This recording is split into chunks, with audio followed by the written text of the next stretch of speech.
Hey, hello. Okay, so here's another fun little theory for us, for all you people, whatever. Um, but this one, I mean, has never been proven per se, but actually, if you think about it, it could actually be true. Okay, so now if you've ever played the Doom games, made by id Software, you would know that the main character, you don't really know his name, right? You either know him as Doom Guy or the Doom Slayer. But what if that before, if you look at the timeline of Doom, that somehow id Software did reveal who the real true identity of the Doom Slayer was? Now, let me explain. So another game series done by id Software, Wolfenstein, right? Wolfenstein has been around for like a long time, and with the recent Wolfenstein games, Wolfenstein New Order, New Colossus, and now Youngbloods, it kind of takes place in 1960. So it's like more like those games were more like alternate history Wolfenstein. But okay, we're not talking about those. Now let's look back at one of the original Wolfenstein games. I want to say it was Wolfenstein 3D. Now the character of the Wolfenstein series is B.J. Blazkowicz, right? Okay. So he was basically a World War II soldier fighting these crazy zombie Nazi robot shit, that kind of thing, right? Okay. So basically, his whole thing is just fighting Nazis. Okay, so B.J. Blazkowicz of Wolfenstein 3D. At the end of one of the both classic Wolfenstein games, he fights a demon, right? And demon gets summoned to hell, and he basically, B.J. Blazkowicz sends his demon back to hell and loses an arm and a leg. Okay, now keep that in mind. Now go to Doom. Okay, now we're in Doom now, right? So Doom Guy. He fights a demon called the Cyber Demon. Now, the Cyber Demon is a cybernetic leg and arm. But if you remember back in Wolfenstein, before B.J. Blazkowicz killed that demon, he said that he is going to destroy the life of one of his descendants. Now, get this. B.J. Blazkowicz is like the great-great-great-great-great-great-grandfather of Doom Guy. So Doom Guy, or the Doom Slayer, is a Blazkowicz. Think about it. Like, B.J. Blazkowicz killed that demon during the Nazi times. That demon loses an arm and a leg, and then comes back to Doom with pretty much the same exact demon that now the Doom Guy has to fight. Doom Guy is a Blazkowicz. Huh? Huh? Think about it. Huh? Yeah. Crazy, huh? Yeah.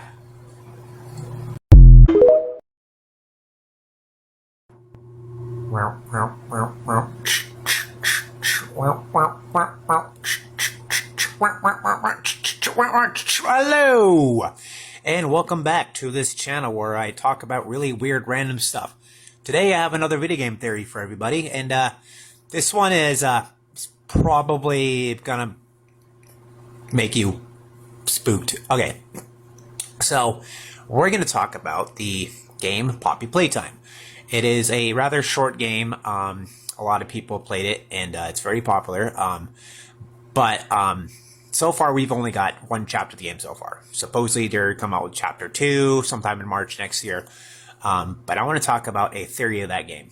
So, if a little background story on Poppy Playtime is basically you were a former employee for this company called Playtime Co. Now, you are in the game, you are tasked to go back to Playtime Co., where basically there's a mystery of employees just disappearing, and you have to go in there and figure out what the hell is going on there. So in the beginning of the game, you kind of get this like an old VHS tape looking thing, and talking about the most intelligent doll in the world, and this is like 1950s, and it's like about this doll called Poppy Playtime, whatever you want to call it. Basically, you go in there and you have to collect these VHS tapes to give you a little bit more background story to the game, right, or to the storyline. But the thing is when they talk about most intelligent doll in the world, they're not talking about AI intelligence. No, they're talking about actual human intelligence. And I'm probably going to have to do more actual detailed stuff about this theory, because, 3 minute, like, fucking thing is just not long enough to really explain stuff. But anyway, so, in the game, so you're basically going to the factory, trying to investigate, like, what the hell happened at Playtime Co., collecting VHS tapes, and, yeah, so, anyway, yeah, I'm gonna have to do another part. So, kind of keep this one brief. So, you, shit, God, I hate it. I just never have enough time for these things, and now my mind just went blank of what the hell I was talking about. So, once I get the next video up and going, then I'll remember stuff. So hold on tight. I'll be right with you for part 2.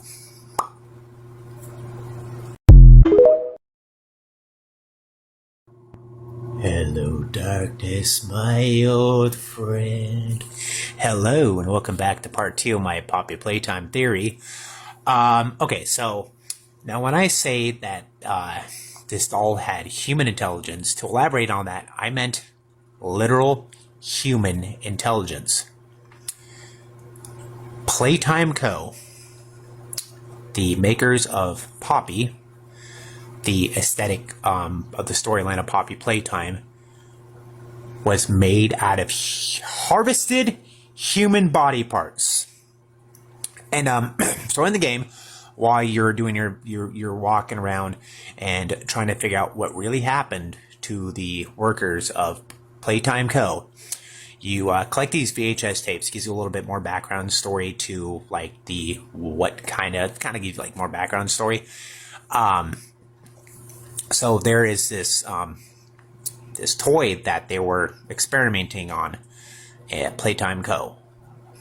They call it Experiment 1066, or in other words, it was a Huggy Wuggy. And Huggy Wuggy is like this big, giant, really fucking scary Muppet-looking motherfucker. It's the most terrifying fucking thing on the planet, right? And so towards the end of the game, when you like pretty much gotten through everything, you did everything correctly, this one Huggy Wuggy comes out. It's this giant fucking thing, comes out of a dark room and shit, and he chases after you. So you have to get to basically get away from him. You have to navigate yourself these dark fucking hallways, like this conveyor belt system or whatever. And if he gets you, he eats you alive, and then it's like game over. But he can easily start over to where you were to get past the whole thing and beat the game. But what's really crazy is how you can really confirm that Playtime Co. really is, they are actually harvesting humans. Is when you actually get to the end of the Huggy Wuggy chase, and he gets knocked over and he dies. He just falls down this giant pit and dies. If you look down on the pit, you can see blood, like where he's fallen. Really confirms the fact that Playtime Co. was harvesting humans to make toys, and literally makes the game more terrifying now, knowing that Huggy Wuggy is pretty much partially human and he was trying to murder you. I hope you sleep well tonight, kids.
What the actual fuck? So she's still alive? Oh wait. So wait. Is she a cannibal? Oh fuck, that is creepy. That is fucking creepy. Oh hell no. That is... No.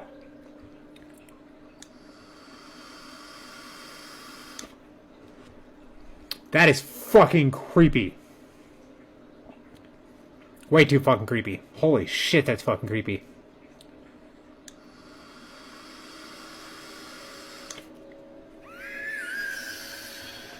Oh, fuck. What the actual fuck is this?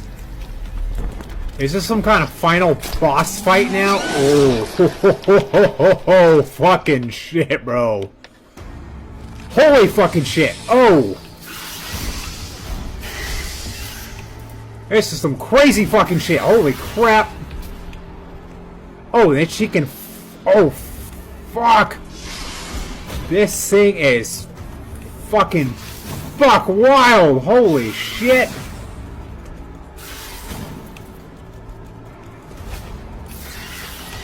I think my goal here is just fight this fucking thing now.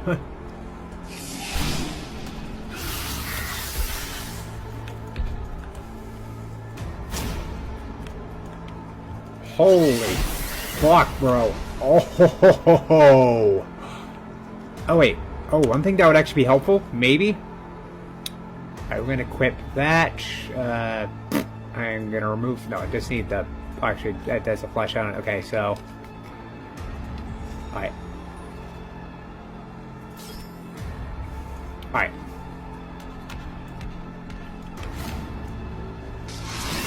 Alright, maybe I can do a thing where it's like... Oh, wait. Oh, shit. Hold on. Oh! Wait. Oh! Wait a minute! Wait a fucking... Okay. Bitch. Okay. I think I was better off with the katana, honestly. Okay. So we're just gonna equip that back up. Okay. Alright.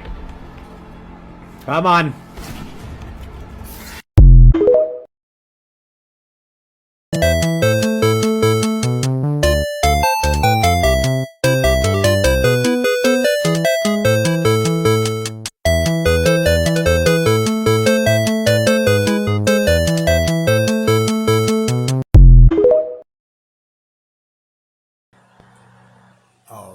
Alright, come on.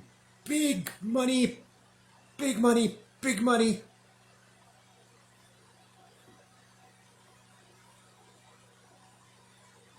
Oh, yeah. Alright, just checking Pirate Cove real quick. Okay. Oh, fuck! Oh, God! Oh!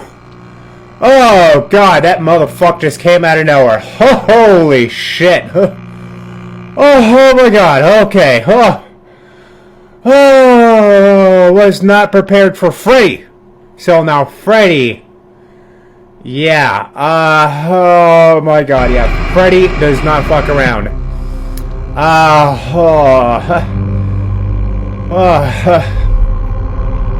gonna need a minute. So bear with me, I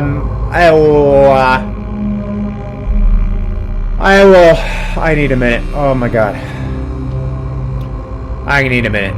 So what I'm gonna do, I'm just gonna, just compile the two video in one video thing. Oh my god. Oh boy, I was not prepared for that. Oh my god. Oh.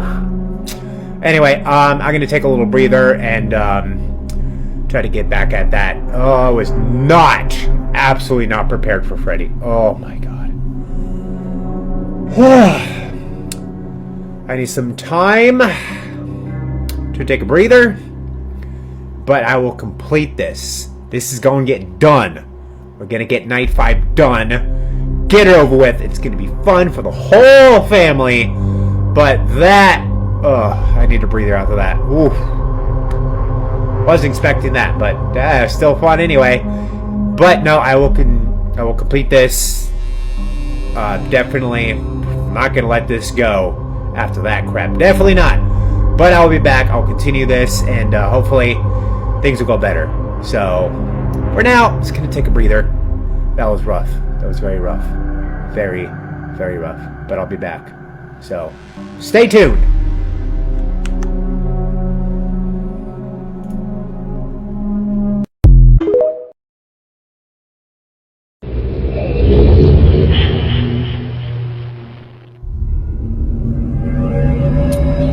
Hey, did that sound familiar to you? Well, it should, because if you grew up in the 90s, and you're a 90s kid, back when Windows 95, Windows 98 was a thing, you might remember a very particular game called Myst.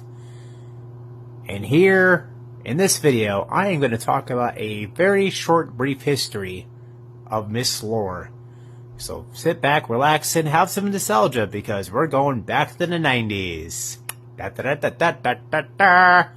Okay, so let's start off with the very basis of Myst. What is Myst? Well, it's basically a very old computer game. It went from the game Myst, Riven, Mystery Exile, Myst 4 Revelation, and then Myst Live End of Ages. Now, Myst, basically, it was your run-of-the-mill, very classic puzzle game. It actually was considered the best-selling game of all time until the release of The Sims, and The Sims outbeat Myst, which was, like, surprising, because Myst, for us kids in the 90s, was one of the best games out there ever for PC, right? So, now Myst kind of takes place in the storyline in Myst. Well, the first game at least, it takes in a place called Myst Island. Now, Myst Island, little brief history on that. So let's go way back. Okay, so Myst takes place, like the Myst story basically evolves around a character called Atris. Atris was a man. He was part of a society called the Dunny, and now the Dunny had the ability to use this thing called the art. And the art basically was kind of this ability to write books. But not only to write books, but able to write linking books. And linking books would basically be able to let you transport to other worlds, or in this case, in the world of Myst, called Ages. And Atris basically wrote Ages. And the first game of Myst, throughout the Myst series, you're able to jump from age to age and able to basically go to entireties of ages and everything. And I'm going to continue this thing because this might be a little bit long. So I hope you enjoy, and I'll be right back for part 2. Enjoy! Howdy, and welcome to my part 2 of my Myst lore kind of brief history explanation stuff. Okay, so basically with the series of Myst, which is shrouded in mystery. The whole series is completely shrouded in mystery. Okay, so let's start off with a small kind of family tree of Atris's family. There's Tiana, which is Atris's grandmother, and Gen is, Atris's father, And there's Atris, and then Atris' wife Catherine, and they have 2 sons, Sirius and Achenar, and they have a daughter, Yisha. So, as it goes with the lore, it doesn't really explain you. In the series of myths, you're known as the Stranger. You're just an unnamed character. They call it, you're basically the Stranger. That you don't really know how the hell you got to Mist Island. In the very first game, the very first part of the game, this island. And here you have to try to find clues to the kind of the background of the story. Okay, so Sirius and Achenar, basically they were so full of corruption, right? They tried to kill their own father. So as revenge, Atris basically trapped them in prisons or prison ages. So basically they're trapped in these books. And you have to kind of get the background of the story of why why Sirius and Achenar would have tried to kill Atris, and you have to try to figure it all out, right? So that's the whole gist of just the first thing, is a lot of corruption has been going on with Atris's family, and that's your job as the Stranger to try to get the ideas of there's something very sinister coming around here, and then after everything has been completed with Mist, when you get everything done, then this is kind of interesting because if you get the proper ending, they're every Mist game's ever been always has alternate endings. So there's about 4 possible endings. Yeah, 4 possible endings in the first Mist. 1, you get trapped by Sirius. 2, you get trapped by Achenar.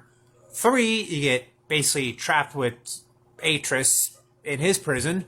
Or 4 is proper ending where you find Atris, he goes back and pretty much kills his own sons, Sirius and Achenar, destroys them, and they're gone forever. It's an interesting take. And then for part 3, we're going to talk a little bit more of this lore and get onto it. And you know what? I hope you have a great and wonderful evening because we're going to do more of this. Have a great one. Oh my god, it's so crazy that some people are sticking around for my bullshit. Okay. Well, anyway, let me continue this little series that I like to call my Mist Lore series. And now, today, we are in part 3. Hello! Alright, so, last I kind of left off that in Mist, the first Mist, Atris goes back, and basically he destroys his own sons and their prison books, and they're poof, gone. Now, this leads us to the beginning of Riven. Now, Riven is a whole new age, right? It's a whole different thing from what you've seen in the original Mist. Now, Riven is not much of books, the linking books. It's more of you travel to Island, and there's a little bit of traveling to linking books, but not so much. So here in Riven, you are given a task. Atris once again needs your help because you're the Stranger and you just are really good at what you do. That is if you finish Mist games correctly, because Mist has always had an alternate ending system, most of them bad and one good. So with Mist, Atris needs you to 1, rescue his wife Catherine, because Catherine has been trapped by Gen. And like I said in a past video, that Gen is Atris's father. And like I said, Atris's family is somehow just hell-bent on power. They're power hungry. They want everything. So Atris's father, Gen, so basically what you have to do is you have to find Gen and you have to trap him in a prison book. And that's the whole premise of Riven. Now, like with any Mist game, there's alternate endings, and with Riven, if you want the good ending, you trap Gen in the prison book, and you save Catherine. That's a good ending. There's also a good ending of basically Gen redeems himself, which is what? He redeems himself? The one silly ending that kind of abruptly ends the whole thing is trapped yourself in the prison book for no goddamn reason. And there's one where you completely fail. You think you win, didn't even get Gen, you didn't even get Catherine, get to the end of the game. It's you dick! How dare you! You didn't do what I wanted to do! Because that's kind of alternate endings with Miss games. And that's basically the basis of, well, 1 and 2 so far, and we'll continue this series another day, and I hope you enjoy it because you're all beautiful, gorgeous people, and I love you so much!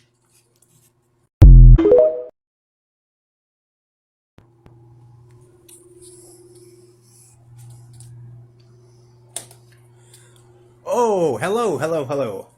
And this is going to be part 4 of my Mist lore video series. So last we were talking about the process of Riven, about Gen, the next part of Aegis's family line, so Gen being Aegis's father, and then Catherine is Aegis's wife, and now that brings us to the premise of Exile, which would be the third part in the Mist series. Also, I like to point out they did write a few Mist books. There's one book that I know, I think is called The Book of Atris, which is basically a prequel to everything Mist.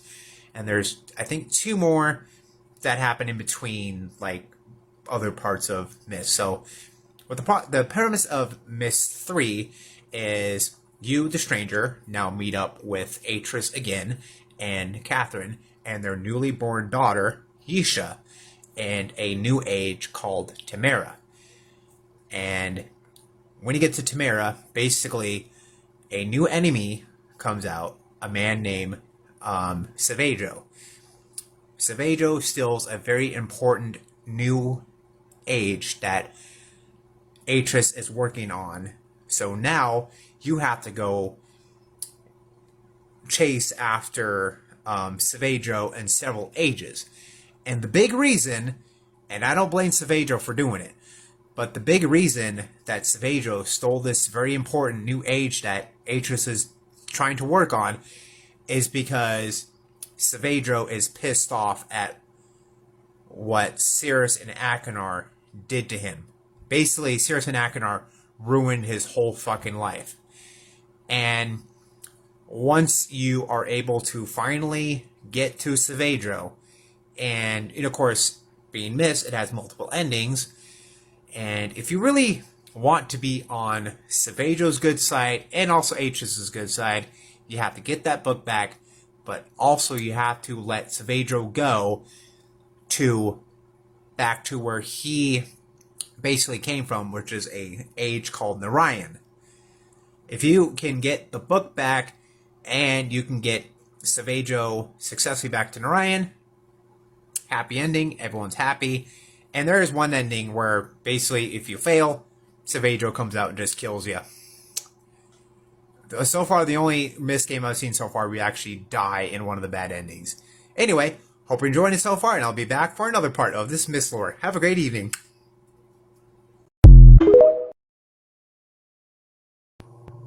Hey, howdy. How are y'all this evening? Evening, is it?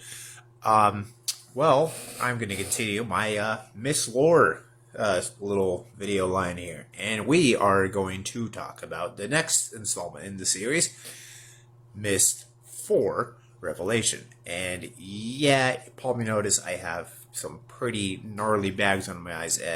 Rough night last night, and I could not fucking sleep. I tried to go to sleep all fucking day yesterday. It's just, I have an absolute terrible bedhead. Okay, so, and the premise of Mist 4 is like probably one of the biggest twists in the whole series. Now, in Mist 1, it would appear that Atris would have went back to Mist Island from the Dunning prison that he was in to basically destroy Cirrus and Achenar. But as it actually turns out in Mist 4 that he never did. Now, this is at this time, Yisha is now pretty much like 12 years old, and Catherine, for some reason, is just not there. So, I don't know if Catherine's always pissed off at Atris for not doing what he intended to do, was kill Cirrus and Achenar. So, I think maybe Atreus had some kind of like, maybe there's something that I'm missing and I'm not going to kill him yet, so he just didn't. So now it's up to the stranger in this situation to go and find out the full truth of Cirrus and Achenar by going to their prison books, which are the prison ages of Haven and Spire. So, okay, with that, and then either Cirrus and Achenar have now kidnapped Yisha. But the big twist at the end, because you kind of feel like Achenar is the crazy one, but it turns out that Cirrus has been the one who did it the whole time, because what Cirrus wanted to do, he wanted to kidnap Yisha, get into her mind, like literally into her mind, take over her body, so he can learn the art, go back to his body, and then go back and completely destroy Atreus' life. And so, yeah, Achenar was the one who actually wanted the help. And then at the end, both Cirrus and Achenar passed, like literally die, and very sad ending. And I will be back for the last part. And I hope you have a good one.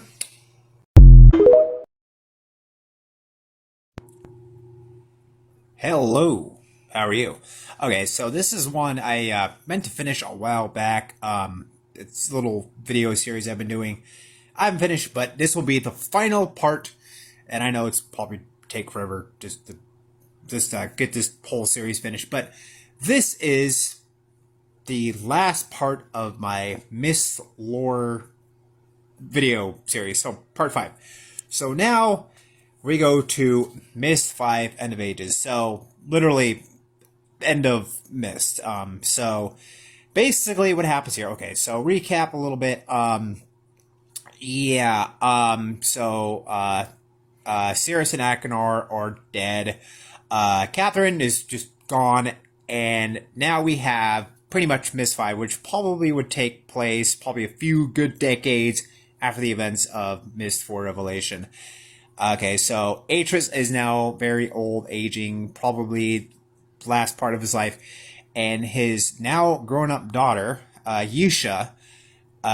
So basically Yisha is conflicted because now Dunny needs to be rebuilt, and she just is conflicted that, she has to basically help rebuild Dunny, but she's like conflicted. She's like, doesn't know what to do. So it's up to you, the stranger, to go through the 4 new last ages of Myst, and with the help of this guy, basically he's kind of helping out. But with every Myst game, there's always like a trick to properly getting the game done. So essentially with Myst 5, they say you have to take this tablet, and basically the whole thing is you unlock a tablet. It's like special gold tablet, right? Don't give it to Yisha because it will kill her. But then this, essentially this guy, I can't remember his name right now. Shit. Okay. Anyway, so he basically tells you, like, give me the tablet. I'll take care of it. I'll take it back to the original Myst Island, and we'll just be done with it. Well, don't give it to anyone. Just put it on the ground. And there's this creature called in Myst 5 called the Barrow, and basically, at the end, essentially, Yisha, is finally reconnects with Atreus after so many years. It's very happy ending, really, really good. And she's like, hey, okay, I guess I'm basically the one person who's going to rebuild Dunny. And she does, essentially. And yeah, that's essentially Myst in a nutshell. So basically, yeah. Bleh.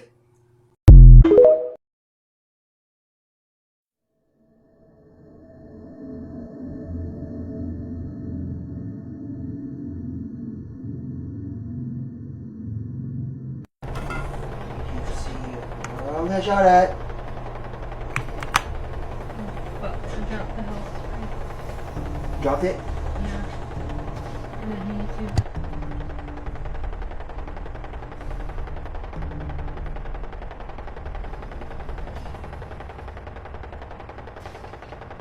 Save you!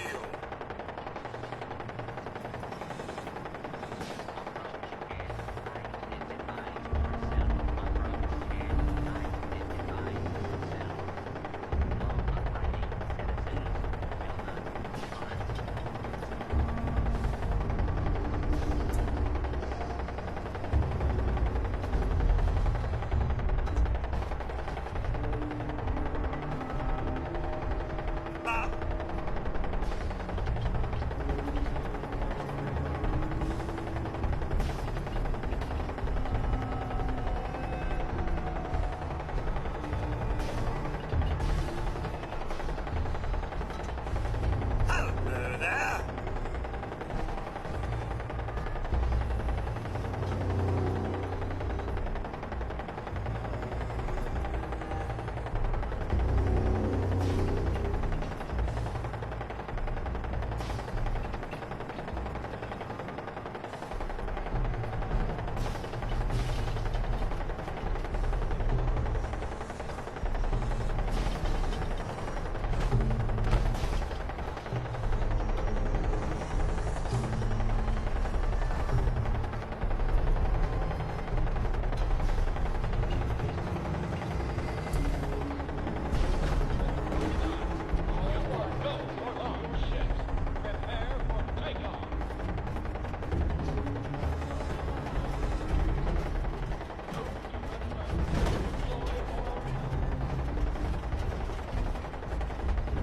Fuel up with Nuka-Cola Quantum and prepare to blast off for adventure in the Nuka Galaxy.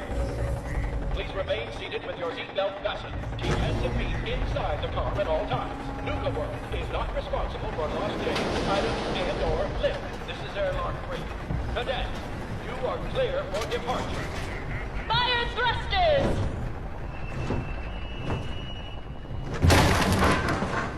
Quantum speed! Asteroid! Look out! Whoa! Careful! Nice flying, cadets! Ambush! Dive! Dive! Dive! Open fire! Defend the colony! Keep going! Push them back!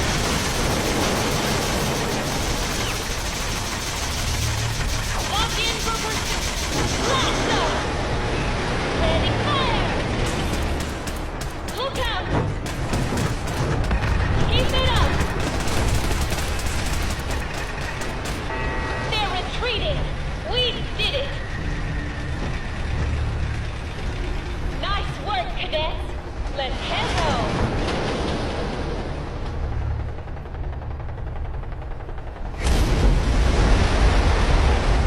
Welcome back, cadets.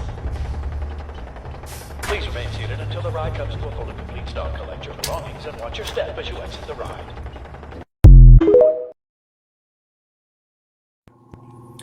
Hello and welcome. I'm going to do another game theory video. Now, be warned, spoilers are ahead. So if you have not played this game or played the game completely, spoilers are ahead. We're going to talk about Carrion. Hello, Kay. Okay, so now, for anyone who's played Carrion, people who haven't, let me just give like a brief little thing. So Carrion is this like really, really super fun 8-bit style game where you are the monster. You're the bad guy. So Carrion is like, you're literally this giant tentacle thing. You eat people, you destroy things, you wreak havoc in a science lab. It's really, really fun. I did a whole video series of this on my YouTube channel. So if you want to, go to my YouTube channel, Iron Mustache. Anyway, this is my theory about Carrion. Okay, so like I said, spoilers are ahead. So if you haven't played the whole game or have played it all, turn off this video so you don't get any spoilers. So everyone who has played, if you're still here, this is my theory.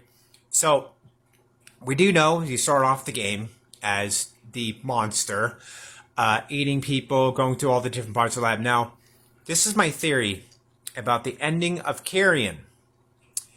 When you get to the very last containment unit, right? You shake it and you crawl through it to get the last bit of ability. Here's my theory. Ready? How there's the one ability where you can have one of your tentacles that come out and goes inside someone's brain. You can literally control the person, right? Now, get this. This is what I think. The very, very end is how you can actually go from being the monster and you turn yourself into a human, right? And you walk out of the lab and you go out to the real world, and that's how the game ends. Here's what I'm thinking.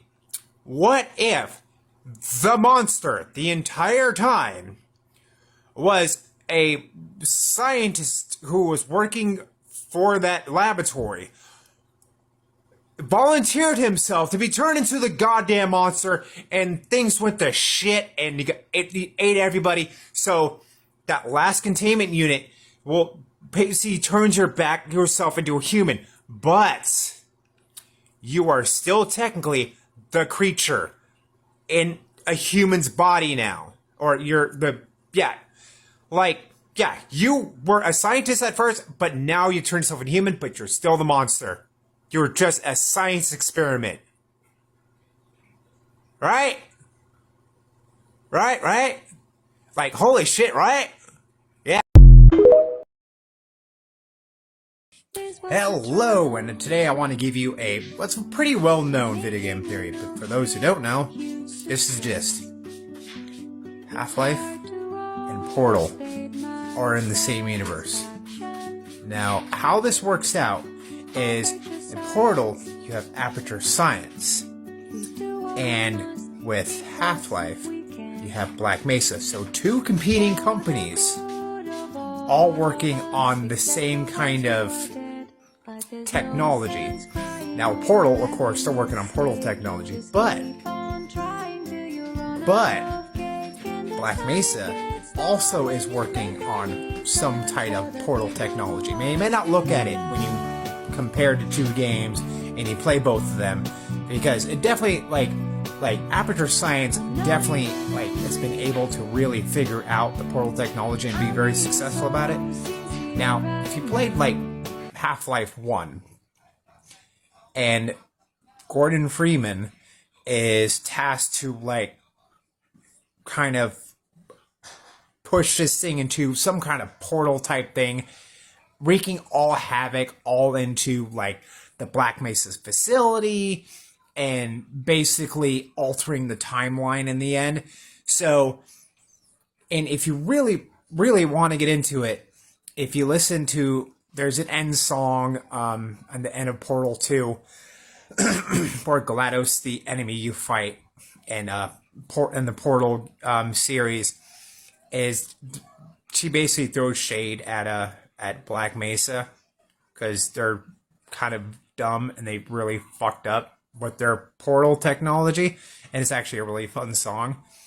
So yeah, Chell and Gordon Freeman are kind of competing employees for two different companies. It's kind of fun to think about. Very fun to think about. Too bad that kind of feel bad for Gordon Freeman, though. As Gordon Freeman would say about this is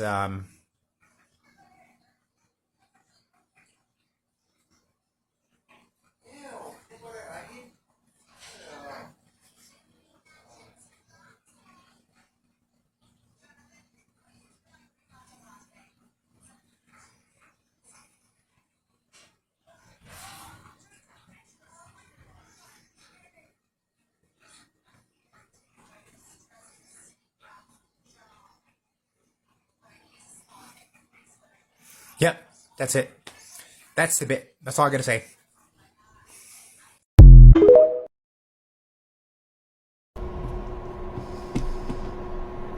Nah, nah, nah, nah, nah, nah, nah, nah, nah, nah, nah, nah, nah, nah, nah, nah, nah, nah, nah, nah. Na na na na na na na na na na na na na na na na.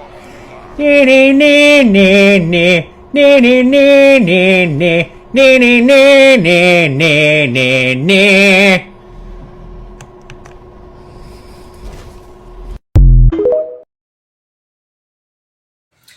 Let's talk about one of the most effed up moments in a video game. Okay, so we're gonna go with Wolfenstein New Order. One of the most effed up moments I have ever seen in a game that literally made me like, whoa! Okay, so if you've never played Wolfenstein New Order, there's gonna be spoilers, so if you don't want spoilers, skip the video. Just swipe right past. Okay. This part in Wolfenstein New Order was so messed up that I literally freaked me the hell out. So, part of the game, of course, you are William J. Blazkowicz and you're fighting Nazis in 1960 because Germany won the war in World War II, so it's like alternate history kind of thing. So, anyway, you have one of your squad mates. So, you have the choice of unaliving one of your squad mates. And you're not thinking much of it, and you're like, okay, whatever. Later in the game, okay, spoiler warning, so this is the spoiler right here. If you want to, scroll past this video and all that good stuff. So anyway, later on, it is revealed what happens to that one squad mate that you unalive. And it's pretty messed up. So the main bad guy, Death's Head, literally takes your squad mate in your little squad that you do have to unalive and hook them up to a machine that sucks their brains out into a tube. Not only that, takes your squad mate's brain and puts it inside of a giant robot to unalive you. Yeah, that's like one of those moments in a video game. I was like, what the actual fuck? It's like, seriously, to this day, it's like when I play Wolfenstein New Order, it's just like, oh god, I don't want to go to this part again. Oh, it's so cringe, and it's one of the most disturbing things they have ever put in a video game. Probably make a series out of this too, so we'll call this part 1 of most disturbing video game moments. So anyway, bye! Alrighty, part 2 of most disturbing moments found in video games. Okay, let's just talk about the whole premise of Fallout 4. It's pretty disturbing if you think about it. So Fallout 4, and remember, this is going to be spoiler warning, so yeah. So continuing on. So anyway, if you really think about it, the premise of Fallout 4 is pretty damn disturbing, in my opinion. So let's just talk about what happens at the beginning of the game. Very simple. So you are a person. You can choose to be male or female, doesn't matter. You can choose your own name, so there's really no name basis for this at all. But basically, the place to live at, which is like Brown, Massachusetts, I believe, is going to be annihilated by a nuclear bomb. Who's throwing the nuclear bomb at you? I don't know. Russia, China, anybody. I don't know. Someone's going to throw a nuclear bomb at you. So you're going to go, you are officially invited to go to Vault 111, which is the main vault in Fallout 4, right? Okay, so this is just a theory. It's not really what really happens for sure, but this is a theory that I have, and it's pretty damn disturbing. Is Vault 111 was never intended to be a vault built by Vault Tech, the vault builders in the Fallout series, to house people and protect them from nuclear explosions and stuff. What it actually was, and remember, this is just a theory, what it actually was a way to harbor and harvest an experiment on humans. Because you go down to the vault, right? And when you get down there, you can kind of you get I can't even say the word, I know. You get frozen, right? You get frozen, and it's like, why would they need to freeze your body if you're going to be protected by the nuclear explosion? It's a little suspicious to me, don't you think? So, Vault 111 was not intended to help the people in the vault and keep them housed and safe and everything. Nah, bro. They just wanted to do some experiments, like... That's disturbing. Alrighty, so part 3 of most disturbing moments in video games. Sorry, my hair's a mess. I was taking a nap and bedhead, so don't worry about it. Anyway, let's talk about the Strogg conversion moment in Quake 4. Now, Quake 4 is a little bit of an older game, but still a fantastic, fun game to play. And in fact, all of the Quake series is super fun. I don't care what anyone says. It's fantastic.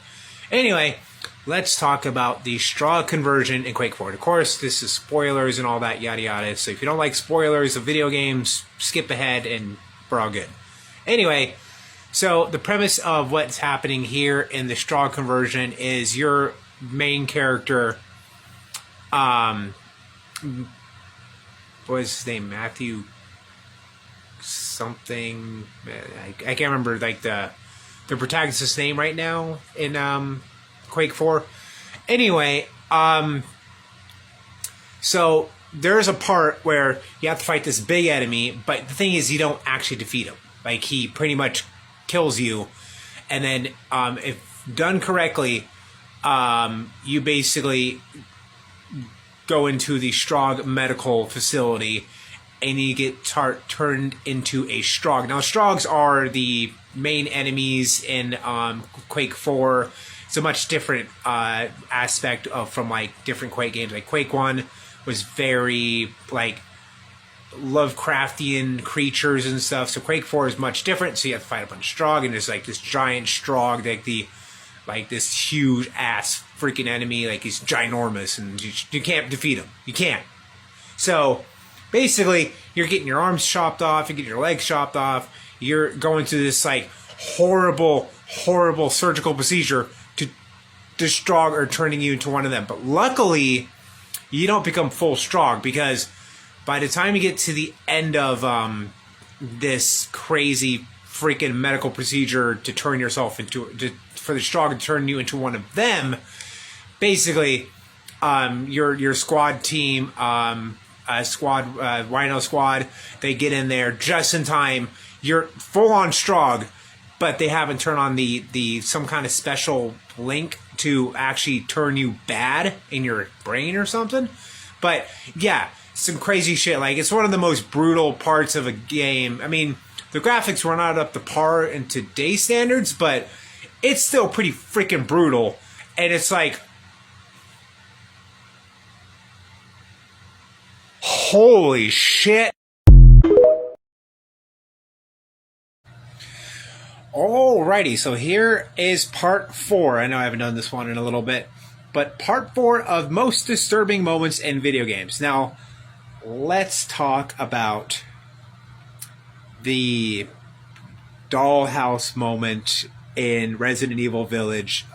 Probably one of the creepiest, scariest part of any Resident Evil game I've ever done. Okay, so if you're afraid of porcelain dolls or find them creepy, then yeah, this part would be very creepy. So there's going to be a little bit of spoilers here, so if you've never played Resident Evil Village, skip this video. If you want to continue on, we'll continue on. Okay, so now you go into this house in the village, and everything seems perfectly normal, like nothing out of the ordinary. You go into like a basement, get chased by a giant demon baby thing that will eat you if you don't get away from it quick enough. And there's dolls, porcelain dolls, everywhere. Because there's nothing more creepier than porcelain dolls and clowns. Luckily, there was no clowns in Resident Evil Village, thank goodness, because honestly, if there was a clown, I'd be like, yeah, nope, I'm done. I can't deal with clowns or porcelain dolls. Those two things that absolutely creep me out. So yeah, so the Angie doll pretty much is going to try to murder you, but you have to kill her in order to get past it. But yeah, very creepy, very disturbing. I don't know what's more disturbing, the giant demon baby or the rooms full of dolls. Either way, that shit was just absolutely absolutely creepy. Anyway, hope you enjoyed this one. I'll see you in the next one. Bye! This filter will determine which console I am. Please say PlayStation. Please say PlayStation. No!